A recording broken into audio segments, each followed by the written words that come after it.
2024 ఎన్నికలు జరిగే నాటికి మందనేది లేకుండా చేసిన తర్వాతనే ఓట్లు అడుగుతానని చెప్పి ప్రతి అక్కకు చెల్లమ్మకు నేను మాటిస్తా ఉన్నా. పూర్తిగా మద్యాన్ని నిషేధిస్తాం అని చెప్పి గట్టిగా కూడా చెప్తా ఉన్నా. వైఎస్ జగన్మోహన్ రెడ్డి అనే నేను ఆంధ్రప్రదేశ్ రాష్ట్ర ముఖ్యమంత్రిగా అంతఃకరణ శుద్ధితో ప్రజలందరికీ న్యాయం చేకూరుస్తానని దైవ సాక్షిగా ప్రమాణం చేస్తున్నాను. ఏపీలో నేటి నుంచి కొత్త మద్యం పాలసీ అందుబాటులోకి వస్తోంది. ఇకపై ప్రభుత్వమే మద్యం దుకాణాలను నడపనుంది. Inputs for picking up, Andhra Pradesh government has also now decided to increase alcohol prices by 50%. అత్యధికంగా మద్యం ధరల్ని షాక్ కొట్టేలా నిర్ణయించి మద్యాన్ని నియంత్రిస్తూ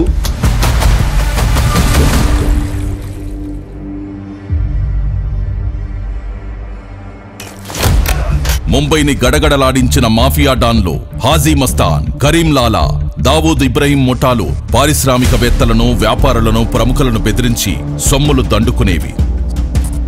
సరిగ్గా అలాంటి లక్షణాలే గంపగుత్తగా పుణికిపుచ్చుకున్న అతి ప్రమాదకరమైన ముఠానే గత వైకాపా ప్రభుత్వంలో మద్యం మాఫియా ముఠా. 2019 ఎన్నికల మేనిఫెస్టోలో జగన్ సంపూర్ణ మద్యపాన నిషేధం చేస్తానని అక్కా చెల్లెమ్మలను మభ్యపెట్టి వాళ్ల ఓట్లు దండుకొని అధికారంలోకి వచ్చిన జగన్ ఇచ్చిన వాగ్దానాన్ని తుంగలో తొక్కి తమ వ్యక్తిగత స్వార్థం కోసం ఏకంగా రాష్ట్ర మద్యం పాలసీనే మార్చేశాడు. మద్యాన్ని నియంత్రించి కుటుంబాల్లో ఆనందాన్ని నింపే విధంగా కూడా మద్యాన్ని నియంత్రిస్తూ అక్క చెల్లెమ్మలకు తోడుగా ఉండే ప్రయత్నం చేస్తా ఉన్న ప్రభుత్వం కూడా మనదే అని చెప్పి. తాగి ఇట్లయింది, అంతా కల్తీ మందు తాగి ఇట్లయింది అని చెప్పినారు. జగన్మోహన్ రెడ్డి అనంతపూర్లో చూపించింటే అట్లా చెప్పినాడు.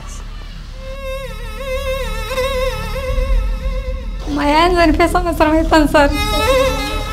ఎట్లా చనిపోయినాడంటే ఏం చెప్పుకోవాలా నేను. కల్తీ కాకపోతే పేగులు ఎందుకు బొగ్గు మాట్లాడండి. హాస్పిటల్ పిలిచిపోయినా కానీ ఇట్లే లివర్లు దెబ్బతిన్నాయి, కల్తీ మందు తాగినారు మీరు అని చెప్పినారు. తండ్రి ఇట్లా అయిపోయా, ఇంకా మా బతికేం రాని, ఇంకేం కూలి వస్తే సంసారం, లేకపోతే లేదు. అది తాగిన వల్లే అట్లా. మా అన్నదమ్ముళ్ళు చచ్చిపోతుంటే చూడలేము. దయచేసి ఇంకా సంపాదించింది చాలు. ఎక్కడికి ఎత్తుకోపోతారా? ఎంత సంపాదించుకుంటారా? లిమిట్ ఉండాలరా దేనికైనా. గొంతులు గొయ్యబాకండ్రా రే.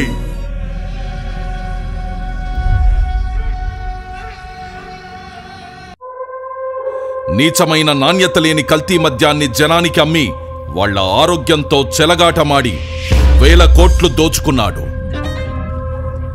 లిక్కర్ సప్లై విధానాన్ని గత వైకాపా పాలకులు తమ చేతుల్లోకి తీసుకున్నారు. ఉన్న లిక్కర్ ఫ్యాక్టరీలను భయపెట్టి బెదిరించి తమ ఆధీనంలోకి తీసుకున్నారు. వాళ్లే కల్తీ మద్యాన్ని తయారు చేసి హోల్సేల్, రీటైల్ దొంగ వ్యాపారం కూడా వాళ్లే చేశారు. ఎక్కడా లేని Andhra gold, president medal, 9 horses, jobs calendar, gold pearls, kings whales, special status, royal right అంటూ రకరకాల బ్రాండ్లు తీసుకొచ్చి విచ్చలవిడిగా అమ్మకాలు పెంచారు. జీవో నెంబర్ 128 తీసుకొచ్చి 60/90 మిల్లీలీటర్లకు దేశంలో తయారయ్యే ఫారెన్ లిక్కర్ 10 రూపాయలుంటే అధికారంలోకి రాగానే దాన్ని 20 చేశారు. 20 రూపాయల నుంచి 40 రూపాయలకు, 250 రూపాయలది 480 రూపాయలకు పెంచారు. ఆ మరుసటి రోజే మళ్లీ జీవో నెంబర్ 129 తెచ్చి అమాంతం మళ్ళా ఉన్న ధరలు పెంచేశారు. వాళ్లేం చేసినా నడిచిపోతుందనే నాజీ పోకడలతో ప్రవర్తించారు. రేటు పెంచితే సగటు ప్రజలు తాగరని వేదాలు వల్లించిన జగన్ రాష్ట్రంలో 72% మద్యం అమ్మకాలు పెంచేస్తూ కొత్త మద్యం పాలసీ ప్రవేశపెట్టాడు. 25,000 కోట్లు మా రెవెన్యూని స్టేట్కే ఇస్తాంటే అది ఎక్కడి నుంచి వచ్చింది? సంవత్సరానికి 25,000 కోట్లు, అంతకుముందు 17,000 కోట్లు ఉండేది. 25,000 కోట్లు క్వాంటిటీస్ తగ్గాయి, రెవెన్యూ పెరిగిందంటే ఎక్కడి నుంచి వచ్చాయి? ప్రజల జీవితాలు గుల్ల చేస్తూ వాళ్ల జేబులు కొల్లగొట్టాడు. రాష్ట్ర ఆదాయం తగ్గినా సరే రాష్ట్ర ప్రజల ఆరోగ్యం ముఖ్యం, పేదల కోసం పాటుపడాలన్న ధ్యేయంతో పనిచేస్తున్న ప్రభుత్వం ఇది. నా తోటి ఫ్రెండ్సే 5 జరిపారు. ఆంధ్ర గోల్డ్ అంట, 9 హార్స్ అంట, కుర్రం ముందంట, అన్ని డూప్లికేట్ ముందు తయారు చేసి దోపిడీ రాజ్యం అయిపోయింది. మొత్తం స్పిరిటే, ఆ ముందు అయినా ఒకటే, విషం తాగినా ఒకటే అన్నట్టు ఉంటుంది. నిశా ఏమి 15 నిమిషాలకి ఎక్కద్ది, 15 నిమిషాలు గందరగోళం చేసి మళ్ళీ కొనుక్కోవటం, మళ్ళీ లేచి మళ్ళీ ఇంకో కోటకు పోవటం. మా తాత కూడా చనిపోయారు తాగి. ఈ జగన్ ముందే ఇటు చేస్తున్నారు. 2 కోట్ల తాగిన తర్వాత తెసినాడు ఏడుదినం ఈ పచ్చిపోతలకు వచ్చేస్తుంది. అటు తలకాయ పని చేయక చేసిన పచ్చిపోతలకు వచ్చి చేసిన అది ఒక రకంగా మెంటల్గా మాట్లాడేది ఒక రకంగా వస్తామని. గత వైకాపా ప్రభుత్వం 5 ఏళ్ల పాటు అమ్మిన మద్యానికి ఎలాంటి డిజిటల్ చెల్లింపులను అనుమతించలేదు. కేవలం నగదు రూపంలో విక్రయించి 99,413 కోట్ల రూపాయల్ని తీసుకున్నారు. ఈ రోజుల్లో తోపుడు బండ్లవాడు కూడా ఆన్లైన్ పేమెంట్ తీసుకుంటుంటే ఏపీ లిక్కర్ షాపుల్లో ఆన్లైన్ పేమెంట్ అనేదే లేకుండా చేసి క్యాష్ అండ్ క్యారీ అన్నారు. అదేమని అడిగిన వాళ్ళని, వీళ్ళడిగిన వాళ్ళని బెదిరించారు. వినకపోతే అరెస్టులు చేశారు, కేసులు పెట్టారు.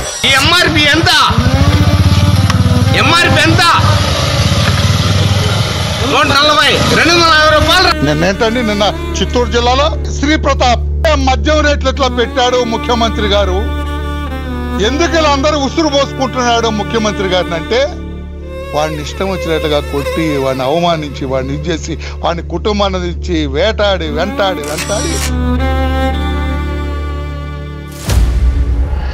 2019లో జగన్ తన వైకాపా ప్రభుత్వం రాగానే 1,000 కోట్లు ప్రజల నుంచి పిండుకోవాలని ప్లాన్ చేశారు. తమ పన్నాగాలన్నీ ఎలా అమలు చేయాలన్న అంశాలన్నీ ఎంపీ మిథున్ రెడ్డి రూపకల్పన చేశాడు.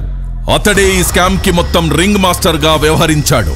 అప్పటి బెవరేజెస్ కార్పొరేషన్ లో అసిస్టెంట్ కమిషనర్ గా ఉన్న సత్యప్రసాద్ ని ఈ కుట్రకి పావుగా వాడుకున్నారు. ముడుపుల దందాపై చర్చించేందుకు సత్యప్రసాద్ ని 2019 అక్టోబర్ 10న తమ నివాసానికి పిలిపించుకొని మద్యం సిండికేట్ కోసం తమకు అనుకూలంగా పనిచేయాలని ఆదేశించారు. ప్రతిఫలంగా ఆయనకు 2023లో ఐఏఎస్ పదోన్నతి ఇస్తామని ఆశ చూపించారు. దానికి లొంగిపోయిన సత్యప్రసాద్ రెండో మీటింగ్ కి గాను 13/10/2019న డిస్టిలరీస్ నుంచి నెలసరి ముడుపులు ఎలా వసూలు చేయాలి అన్న అంశాలపై కీలక చర్చ జరిగింది. మద్యం అమ్మకాల బేస్ ధరపై కనీసం 12% కమిషన్ వసూలు చేయాలని ఎంపీ మిథున్ రెడ్డి ప్రతిపాదించాడు. తన ప్లాన్ పక్కాగా అమలు చేసేందుకు సత్యప్రసాద్, వాసుదేవరెడ్డిలకు కొన్ని మార్గదర్శకాలిచ్చారు.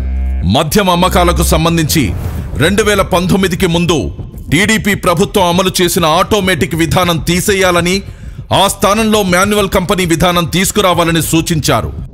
2019వ సంవత్సరం రెండో అర్ధభాగంలో డిస్టిలరీల యాజమాన్యాలతో హైదరాబాద్ పార్క్ హయత్ హోటల్లో మద్యం కుంభకోణం రూపకర్తల్లో ఎస్పీవై డిస్టిలరీస్ పూర్వ డైరెక్టర్ అయిన సజ్జల శ్రీధర్ రెడ్డి ఈ సమావేశాన్ని ఏర్పాటు చేశారు.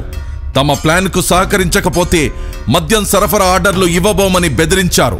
వ్యాపారం కోల్పోతామన్న భయంతో డిస్టిలరీల యజమానులు మద్యం కనీస ధరపై 12% చొప్పున ముడుపులు చెల్లించేందుకు అంగీకరించారు.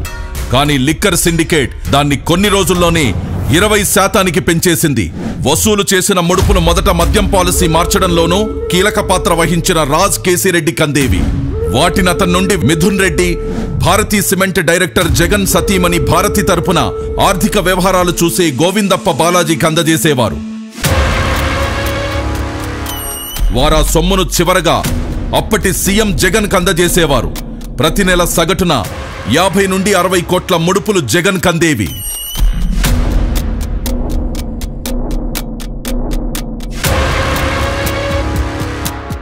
మద్యం విధానం ముసుగులో భారీగా దోచుకునేందుకు ఇమిటేషన్ బ్రాండ్ల విధానాన్ని పాటించింది.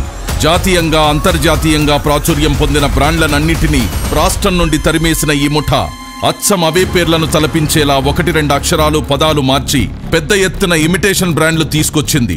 దొంగలు కలిసి ఊళ్లు పంచుకున్నట్టుగా వాటికేకంగా 30 నుండి 150% మేర మూలధర పెంచేసి ఈ ముఠా సభ్యులు దోచుకున్నారు.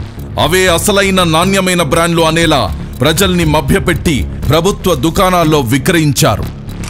దాదాపుగా 1,50,000 టెస్టులు కూడా డిపార్ట్మెంట్ కూడా చేసింది. తీసుకునేటప్పుడు కూడా బ్రాండ్ పేరు ఏది అన్నది ప్రధానం కానే కాదు అధ్యక్ష.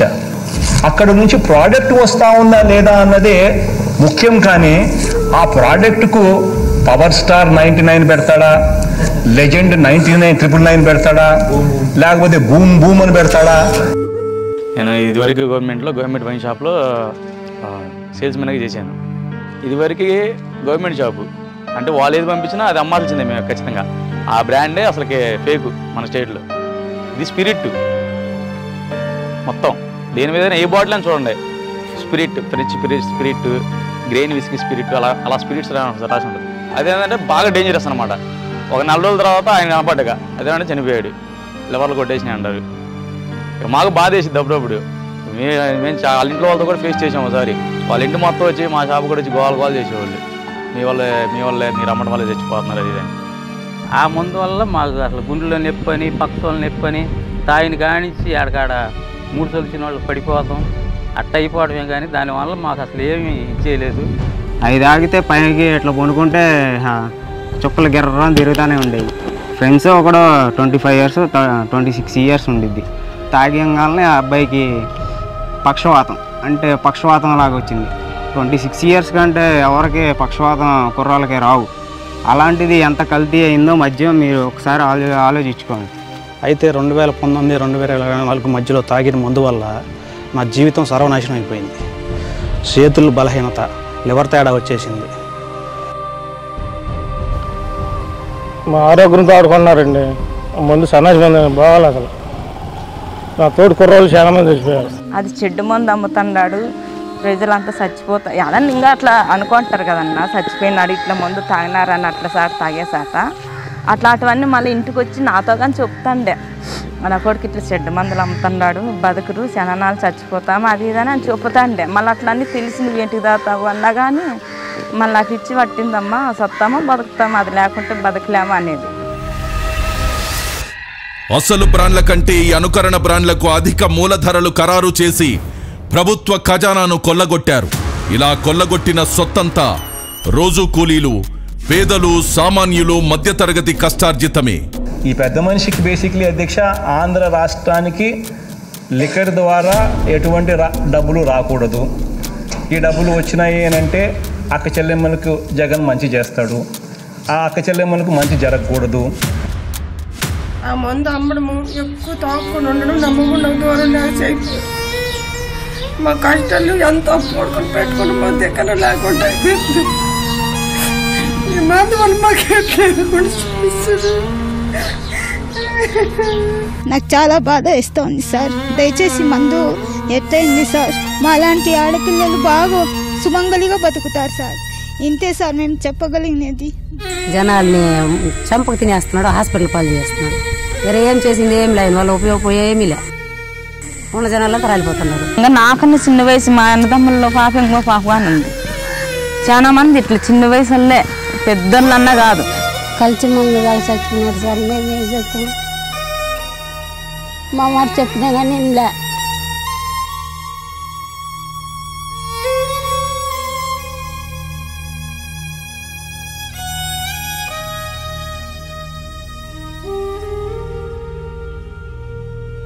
ఇక్కడెక్కడ ఒకడు చచ్చిపోయాడు, పార్క్లోనే బైపాస్ చచ్చిపోయాడు.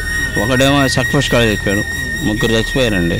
మందులో ప్రాబ్లం వల్ల చచ్చిపోయారండి. 3 రోజుల క్రితం అబ్బాయి తాగి నైట్ పనుకున్నాడు అనుకుంటా, ఊళ్ళో అలసిపోయిందని.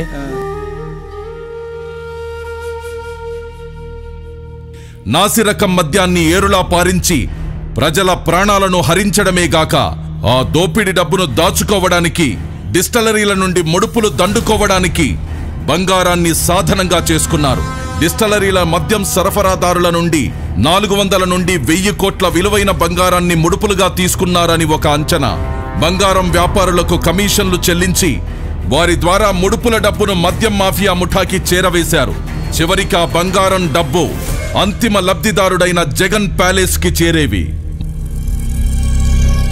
మద్యం కుంభకోణం నిందితులతో కలిసి రాజకీయ వ్యవస్థను నేరమయం చేశారు. మద్యం ముడుపుల సొమ్ముతో కొంత మొత్తాన్ని 200 నుండి 300 కోట్లను గత సార్వత్రిక ఎన్నికల్లో ఖర్చుల కోసం వైకాపా అభ్యర్థులకు పంపిణీ చేశారు. ఆ పార్టీ నేత జగన్ కు అత్యంత సన్నిహితుడైన చెవిరెడ్డి భాస్కర్ రెడ్డి ద్వారా ప్రకాశం, చిత్తూరు, నెల్లూరు జిల్లాల్లోని అభ్యర్థులకు ఈ డబ్బును చేరవేశారు. అలా మరికొంత సొమ్మును సీఎం జగన్ నిర్వహించిన సిద్ధం సభలకు ఖర్చు చేసేవారు. ముడుపుల విక్రయంలో కీలకంగా వ్యవహరించిన ప్రధాన నిందితుడైన రాజ్ కేసిరెడ్డి తన ఈడీ ఎంటర్టైన్మెంట్స్ పేరిట సినిమా నిర్మాణ సంస్థను నెలకొల్పి మద్యం కుంభకోణంలో కొల్లగొట్టిన నల్లధనాన్ని వైట్లోకి మార్చి ఆ డబ్బుతో హైదరాబాద్ శివారులో భారీగా భూములు కొన్నాడు.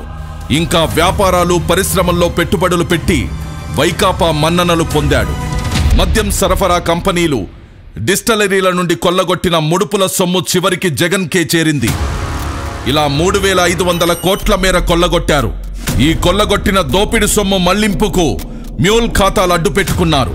ఉత్తరాది రాష్ట్రాలకు చెందిన రోజు కూలీలు, నిరుపేదలు చిన్న చిన్న పనులు చేసుకుంటూ జీవనం సాగించే వారికి ప్రతి నెల కొంత మొత్తం చెల్లిస్తామని ప్రలోభపెట్టి వారి ఆధార్, పాన్, ఇతర గుర్తింపు కార్డులు తీసుకుని వారి పేర్ల మీద ముంబై, ఢిల్లీ తదితర నగరాల్లోని పలు బ్యాంకుల్లో పెద్ద ఎత్తున ఖాతాలు తెరిచి అనామకుల్ని డైరెక్టర్లుగా పేర్కొంటూ అనేక కల్పిత కంపెనీలను సృష్టించారు. ఆ అనామకుల్లో ఎవరికి తాము డైరెక్టర్లమనే విషయమే తెలీదు. రోజంతా కష్టపడినా పూట గడవడమే కష్టమైన వారు వీళ్లంతా. మద్యం సరఫరా కంపెనీలు, డిస్టిలరీలు నాటి ప్రభుత్వ పెద్దలకు ముడుపులుగా చెల్లించాల్సిన మొత్తాల్లో కొంత భాగాన్ని ఆయా ఖాతాల్లోకి మళ్లించారు. వాటి నుండి ఆ సొత్తును బహుళ అంచెల్లో ఇలాంటి డొల్ల కంపెనీల్లోకి పంపేవారు. చివరగా ఈ సొమ్మంతా దుబాయి, ఆఫ్రికా దేశాలకు తరలించారు. అక్కడ మైనింగ్, రియల్ ఎస్టేట్ వివిధ కంపెనీల్లో పెట్టుబడి పెట్టారు జగన్ అండ్ కో ముఠా.